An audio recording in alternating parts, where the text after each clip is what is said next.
আসসালামু আলাইকুম। দেশ ও দেশের বাহির থেকে যারা আমাদের ভিডিওটা দেখতেছেন সকলকে জানাই আন্তরিক শুভেচ্ছা ও অভিনন্দন। আপনাদের অনেকের একটা রিকোয়েস্ট ছিল যে আমাদের এই ক্ষেতে কী কী জাতের কমলা মালটা আছে, তো আজকে আপনাদের জন্য সেই ভিডিওটাই নিয়ে আসছি। এই যে আমার সামনে যে একটা গাছ দেখতে পারতেছেন, এটা হলো বাড়িওয়ান মালটা। এখন যে কমলাটা আপনারা দেখতেছেন এটা হলো দার্জিলিং জাতের কমলা। দেখতে পাচ্ছেন কমলাটা অনেক বড় হয়, এটাকে বলে দার্জিলিং জাতের কমলা।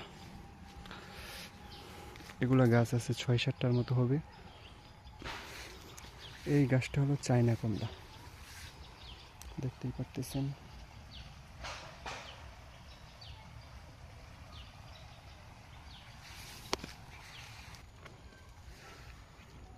আর এটা হলো হলুদ মালটা,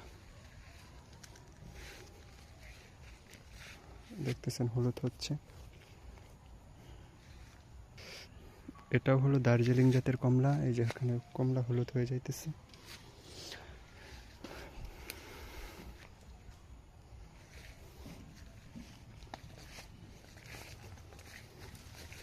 আমাদের এখানে আছে হলো বাড়িওয়ান জাতের মালটা, জোস মালটা, আরেকটা হলো চায়না কমলা, দার্জিলিং কমলা আর হলুদ জাতের মালটা আছে।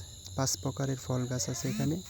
তো আজকের মতো এখানে ভিডিওটা শেষ করতেছি। আসসালামু আলাইকুম। সকলেই ভালো থাকবেন, আমাদের জন্য দোয়া করবেন।